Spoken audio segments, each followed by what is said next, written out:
leg drag out. So right now we're even. Let's say I've made a couple of attempts to get up, and I couldn't do it. Some guys are very flexible, and when you turn their hips, you're not affecting them as much as other guys. Some guys are just really strong, and some guys, again, are just very interested in stalling, and are going to want to hold you in this position as much as possible. So if I decide that I can't get up for whatever reason, I'm going to try to pass from here. Now, how we're aligned is going to determine how I do this, because some guys are going to be seated like this, some guys are going to be on their back, and more like making grips. Exactly. So the more he's on his back, the easier this is for me to do. So we're going to assume that someone's sitting up, and we're going to try to affect this from there. I'm going to make a sleeve grip, and this is, we're actually going to do a couple of attacks from here. I'm going to make a sleeve grip, bring my knee inside, basically use like a spider control to bring him down. I'm going to step my leg across and curl it. So now we're no longer in the 50-50, we're in the bad side of the leg drag for him. So this is one of your main goals actually as far as passing, especially if you don't want to put a lot of effort into paddling. Every time I go to stand up, I'm actually expending a fair amount of effort if I'm fighting and bringing back down. But if I can either get here, or even if you're sitting up, and I don't manage to get that grip, but I just manage to just like push you back and go to here. That's what I want to do. I'm keeping your knee and trying to get it in my armpit. So that's my movement, is I'm bringing my leg across the hip. And this is also really crucial. If I bring my foot to here, just get under it and put it back in the 50-50, I'm just giving him a lever again. So every time I bring my leg across, if I just leave a lever dangling out there, I can expect to get put back in the 50-50.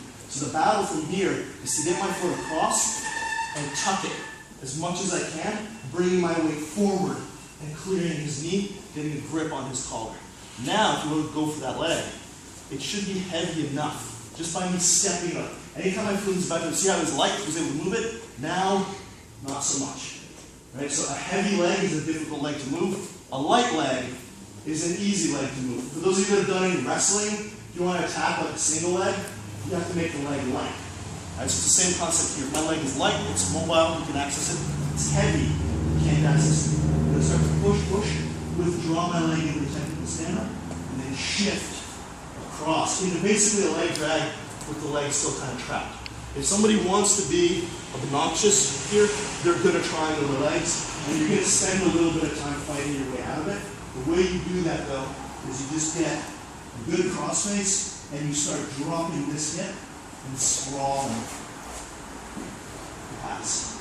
Alright, so this is the leg drag out of the 50-50.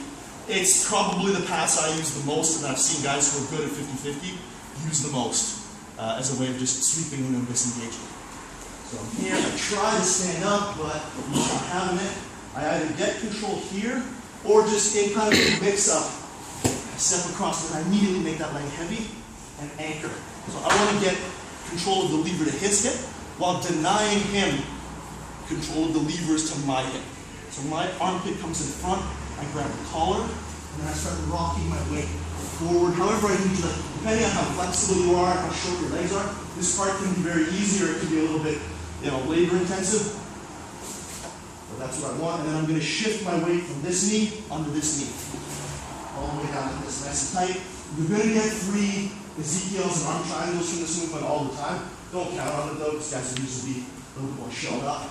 So you're going to come into your crossface, start driving your shoulder forward, and then extending your leg back as you rotate your hip, free yourself.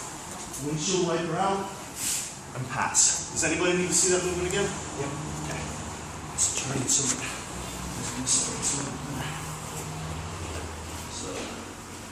here, I can either, if somebody was just sitting like this, which is much more common in no-gi, take that out, come across and move right away in front of the knee. This isn't good enough. There's a common thing with leg drag style passing is you'll get to here, but then this is a frame. So if I try to, he'll just put me back into some kind of leg entanglement. And if in no-gi, now I'm at risk of being footlocked myself. The heel hook starts to become an issue.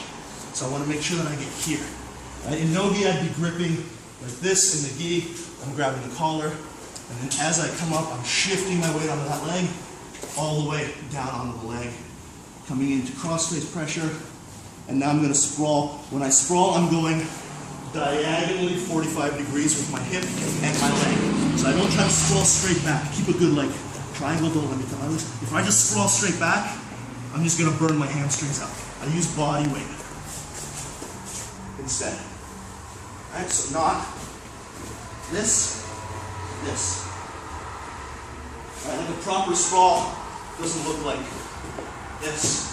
It looks like that. All right, you're trying to get your hip back and get the lever as far away from the person as possible. So don't kick straight back. You turn and drop your body like your hip onto the point of control.